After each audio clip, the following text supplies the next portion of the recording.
sont de la politique, du monde des affaires, des finances, de la culture, du sport. Ils ont marqué leur domaine. Leurs témoignages nous intéressent. Comment se sont-ils faits? Comment sont-ils arrivés là? Découvrez leur fascinant parcours sur Top Congo FM. Chaque semaine, plongez au cœur des moments clés qui ont fasciné leur destin et qui peuvent nous inspirer. Parcours tous les vendredis à 14h15 et 20h15, en rediffusion le dimanche à 14h. Parcours, votre nouvelle émission présentée par Thierry Kambundi et Eric Lukoki. Il est aujourd'hui l'une des personnalités les plus connues de la RDC, dans les milieux politiques, économiques et financiers, dans la presse, auprès des élèves comme des étudiants, à la cité. Bref, personne n'ignore M. Jules Alingué Tekei, le chef de service de l'inspection générale des finances, car son travail, la mission lui confiée par la République, a beaucoup fait parler de lui ces dernières années. Mais qui est réellement Jules Alingué Tekei? D'où est-il parti? Par où est-il passé pour en arriver où il est aujourd'hui? Parcours, votre nouvelle émission vous fait découvrir aujourd'hui l'autre facette du shérif des finances publiques. Monsieur Jules Alingué Tekei, bonjour.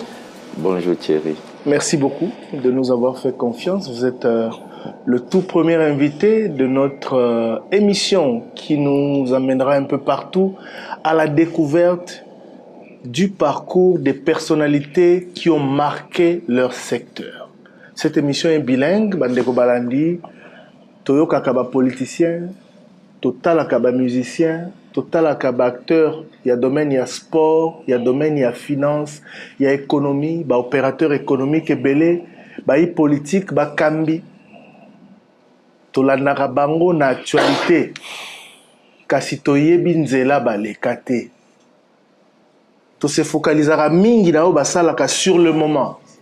Alors que parcours na bango ekoki ko inspirer baleki o bazali kolanda biso, bana ya kelasi, biso moko pe moto na domaine na ye. Yango to mipesi mission wana na Top Congo ya kokende au-delà ya actualité, ya ko découvrir parcours ya ba personnalité ndenge na ndenge. Invité na biso to yambi azali moto yo na bana mike na mikolo lelo robunga te loko na oti koloba na introduction. Il est l'une des personnalités les plus importantes et les plus connues de la République par rapport à Mosala nae, par rapport à mission au République et pesae ya shérif des finances publiques. Mais Jules Alingué Tekei azali nani? Jules Alingué Tekei auti wapi? Jules Alingué Tekei atamboli ndenge nini po lelo yo akoma na moto ya service monene à l'État au babengi inspection générale des finances. Je rappelle que cette émission est pédagogique. Cette émission, nous nous en servons car le témoignage qui en sortira peut ou doit édifier les enfants qui nous suivent, les jeunes qui nous suivent, ainsi que beaucoup d'autres personnes et personnalités qui sont dans divers domaines. Monsieur Jules Alingué Tekei, merci parce que vous allez inviter Nabiso à Liboso et à l'émission Otobandi Sika na Top Congo.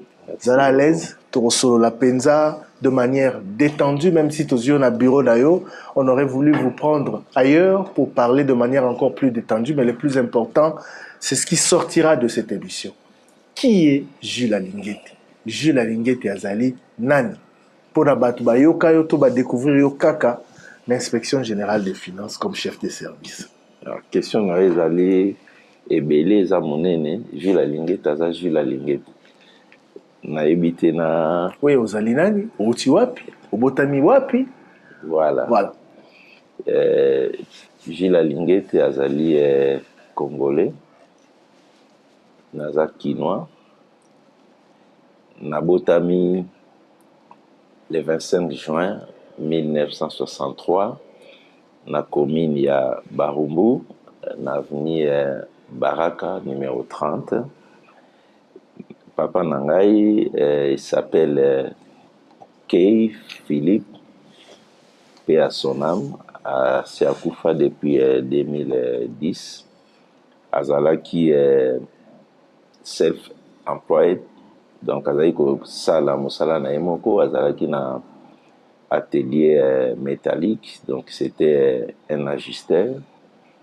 Maman Langa Azali vivante, Azali qui femme au foyer, puis dans beaucoup de temps comme une femme commerçante. Nakoli na Barumbu jusqu'à 5 ans. Tu es déménager, papa Nanga Sombi, lopango na commune alimité na Kingabwa. Tokoti Kingabwa na 68. Tovandi na avenue Bwangongo numéro 30 pour na bato Baebi Kingabwa. Tomela kipe mingite 10 ans après. Tolongwe lisusu Kingabwa na 78 donc 78. Tu es kokota na commune Matete. Tovandi na quartier Banounoudé numéro 21. Et si quand puis n'a passé Molaya jeunesse nangai de 15 ans jusqu'à un diplôme d'état kokende université na kotanga nangai donc tu komeli penza au moins que moi-même je découvre que au botama na Barumbu parce que ngala bika koza mwana Matete pour na yoka koza mwana Matete Matete na 15 ans botama na Barumbu vana la limité et puis au côté na Matete na Zaki na 15 ans et puis on a passé une bonne partie à jeunesse na Matete na ba mouvement sportif pe na Nazalaki. Ah au sala pe masano. Oui na saki karaté. Et puis na ba classe na bandi école primaire na tang une école primaire kimbangiste ya Kingabwa place na bandi première primaire nangai. De là, je sais pas qu'est-ce qui s'est passé mais na ebi que na suka ki na 3e primaire na batininga na 4e na école primaire Sebezo Kingabwa na Barumbu va dans quartier pour le but qui na avenue Baraka numéro 30 ouais. Donc na lobby na 3e primaire na ba transféré na école protestante école primaire protestante Sebezo Kingabwa 4 na tango nande na zu certificat na études primaires na longwe wana na que ça là à l'époque ba école ezaki primaire secondaire mususu humanité pe mususu à notre époque donc na kokota CO Madrandel cycle d'orientation à l'époque c'est qu'on appelait na koti cycle d'orientation na institut Madrandel na sali 2 ans na zui brevet nanga cycle d'orientation CO Madrandel c'est encore à Kingabwa quartier Madrandel. De là, donc j'ai été transféré dans Saint-Raphaël. Dans Saint-Raphaël, on a que ça la humanité commerciale et administrative. Dans Saint-Raphaël, 3e, 4e, jusqu'à 5e. Et j'ai eu des petits soucis dans Saint-Raphaël. Yanni, bon. Les gars qui ah oui, pour nga ça peut me tarando. Et ben oui. Donc na Okata, na Saint-Raphaël, na 5e, et na keko reprendre 5e nanga, na institut Bikanga, et ça institut commercial. Bikanga c'est à la frontière entre Matete na commune à Kisenso. Quand on déplace na qui diplôme d'état nanga, j'ai eu mon diplôme d'état avec 72% à l'époque, Nazaki parmi les lauréats. Na commercial na ville à Kinshasa na longwe wana na koti campus na que ça la faculté de sciences économiques na komi kuna na 83 et na sali option économie monétaire internationale na silisi na 88 na 88 na ekozwa diplôme nanga ya licence na économie na option économie monétaire internationale. Et vous appelez pur produit, il y a éducation nationale, formation locale. Naza local. Donc, na 88, na eu diplôme nanga na campus, na Inikin. Mais, ezaki na mois de juin, parce que na campus, na bateau batang na baebi, na zaki. Oui, j'étais vraiment très appliqué.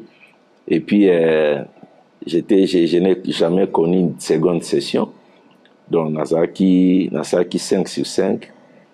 Et j'ai fait aussi donc, des première distinctions. Session, comme la première graduate, la deuxième licence. Oui. En 88, dans le mois de juin, la première session, et en juillet, l'Inspection générale des finances a lancé un concours, il y a recrutement à l'inspecteur des finances. Donc, un mois après, donc, on a quitté le campus, on a participé à un test et l'Inspection générale des finances. Tout ça, qui, je crois, 7500 participants. Et pour combien de postes? Retenir 50. 50.